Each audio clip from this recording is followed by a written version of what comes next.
E aí, Dani, tudo bem? Como é que estão, pessoal? Todos bem? Espero que sim. Vamos ao nono trabalho de Hércules, o cinturão da rainha Hipólita. Hércules recebeu como missão obter o cinturão da rainha Hipólita. Hipólita era a rainha das Amazonas, aquelas bravas, ferozes guerreiras que viviam numa comunidade formada somente por mulheres. Elas só permitiam, se aproximavam de homens em determinadas épocas do ano, quando elas desejavam ter filhos. Então elas se encontravam com homens, havia já alguns homens que ficavam num determinado local, até onde elas iam para poder então engravidar. Hipólita era filha do deus da guerra, Ares. Agora vejam bem, no episódio anterior a gente viu que o Diomedes, aquele lá daquelas éguas devoradoras de homens, também era filho de Ares, o deus da guerra. Aí então, uma coincidência, esses trabalhos estão relacionados ao amor, suas etapas, o amor visto somente como sexo, o amor que começa com um certo interesse e que devora, mas é aquele amor que já está ficando um pouco mais maduro, e agora o cinturão de Hipólita. O cinturão de Hipólita já é um amor mais maduro, é um amor que já não está voltado somente ao sexo, ao desejo. Aqui, nesta etapa do desenvolvimento da pessoa, o sexo ele já é um impulso controlado. Talvez isso possa ser representado aí pelo fato de que as Amazonas só se entreguem aos homens quando elas desejam e por um motivo, porque elas desejam ter filhos. Mas eu estou me adiantando na história, vamos voltar um pouquinho. Hércules recebeu a missão de obter o cinturão de Hipólita. Veja bem, não foi de roubar, foi obter. Ele deveria receber de bom grado das mãos da rainha esse cinturão. Vamos chamá-lo aqui, para dar um spoiler já, de cinturão da união, ou cinto da união, do equilíbrio, do acordo, da harmonia. Bom, há diversas versões para esse mito. Cada uma delas talvez tenha sido modificada aí com o passar do tempo para nos trazer uma lição diferente. Vamos conhecer algumas delas. Numa das versões, Hipólita recebeu a mensagem dos deuses ou dos oráculos que Hércules iria vir atrás do cinturão e foi orientada a entregar de bom grado o cinturão a ele. Ela já conhecia os trabalhos de Hércules, já conhecia a fama de Hércules e já respeitava Hércules. Então, ela, quando ficou sabendo da aproximação dele, foi ao encontro dele para entregar o cinturão ali, conforme a orientação que recebeu lá dos presságios divinos. Em uma outra versão, ela também recebeu essa orientação divina, mas Hércules, quando viu que Hipólita estava indo em direção a ele, Hércules ainda tinha algumas coisas para domar dentro dele. Ele sentiu ali um impulso de batalha, de desafio, enfim, e ele não escutou o que Hipólita tinha a dizer. Ele simplesmente entrou em combate com ela, sentiu alguma ameaça ali, entrou em combate com ela e arrancou dela o cinto. E em uma das versões, inclusive, ele teria matado ela durante esse embate, esse confronto que eles tiveram. Por fim, tem uma outra versão em que Hércules teria ido até a ilha, ele teria conversado com Hipólita, Hipólita teria entregue a ele o cinturão de bom grado, estava tudo bem, até que Hera, a madrasta divina de Hércules, não querendo que ele conseguisse assim realizar com tanta facilidade aquele trabalho, ela começou a espalhar, ela se fez na forma de um mortal, ou de uma mortal, e começou a espalhar ali que Hércules teria usado de força, teria agredido Hipólita, teria arrancado, roubado o cinturão dela ou mentido para ela para obter aquele cinturão.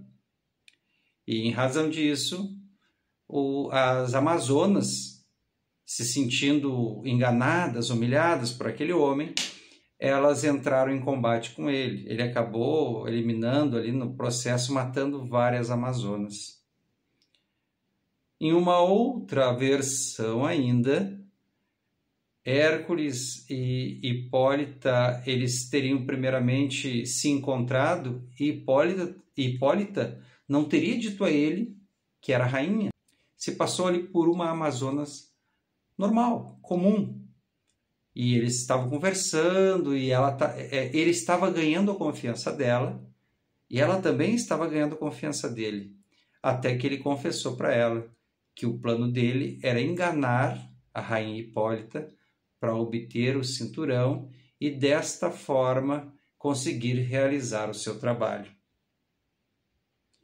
Hipólita então se revelou sendo a rainha e como era uma grande guerreira, uma grande combatente e também filha de um deus, ela era filha de Ares, lembre-se, o deus da guerra.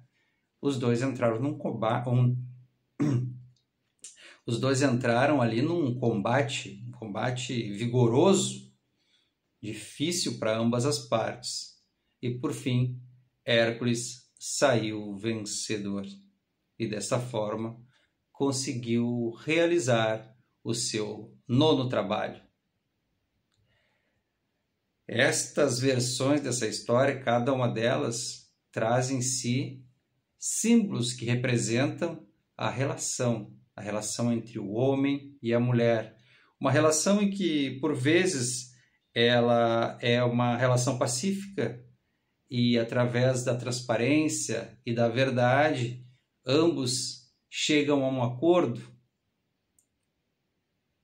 De outras maneiras, essa relação, às vezes, por influência de outras pessoas, lembram que Hera se fez passar por uma mortal e começou a fofocar. Então, por influência de outras pessoas, essa relação acaba sendo prejudicada. Quem acaba sendo influenciado, às vezes é o homem, às vezes é a mulher. Não importa quem, mas um dos dois se deixa influenciar por pessoas que não fazem parte desse relacionamento e tudo que estava sendo construído acaba sendo destruído, acaba desabando e indo por água abaixo. Por vezes, essa relação, já desde o início, ela é tumultuada e não é nem necessário que alguém de fora venha fazer fofoca, venha influenciar. Um acaba não escutando o outro, que foi o caso de Hércules, que não ouviu que Hipólita, naquela versão em que ela estaria entregando de bom grado o cinturão a ele, ele não ouviu, ele entendeu já que era uma batalha e partiu para a guerra. Somente depois ele percebeu que ela vinha entregar de bom grado o cinturão, mas aí já era tarde demais. Ele já tinha cometido um pecado e um crime. Ele se arrependeu disso, essa versão, ela se estende ainda, ele precisa depois reparar isso, ele precisa equilibrar isso, porque durante o embate ele acabou matando Hipólita e por causa disso, por ter matado Hipólita, ele teria que equilibrar esse prejuízo que ele trouxe para o mundo. Ele tirou a vida de alguém que trouxe alguma coisa para entregar a ele, entregou algo de si para ele, então ele teria que também se entregar de alguma forma.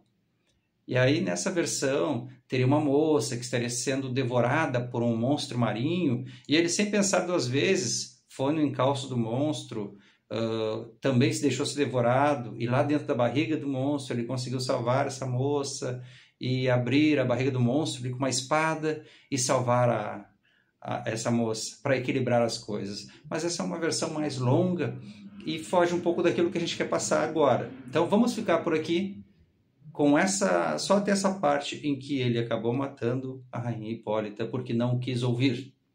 As várias facetas deste mito, dessa história, nos falam sobre relacionamento, necessidade do equilíbrio e da harmonia dentro de um relacionamento, de não se deixar influenciar por terceiros, por pessoas de fora do relacionamento, que às vezes aparecem somente por um pequeno período de tempo dentro da história dos dois indivíduos, ou também não se deixar influenciar por pensamentos sem escutar o que o outro tem a dizer e entender errado as intenções do outro e acabar entrando em uma batalha desnecessária.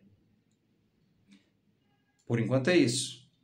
Temos depois a segunda parte, vamos entrar um pouquinho mais nessa questão dos símbolos que essas histórias nos trazem. Até lá, fiquem bem, fiquem com Deus.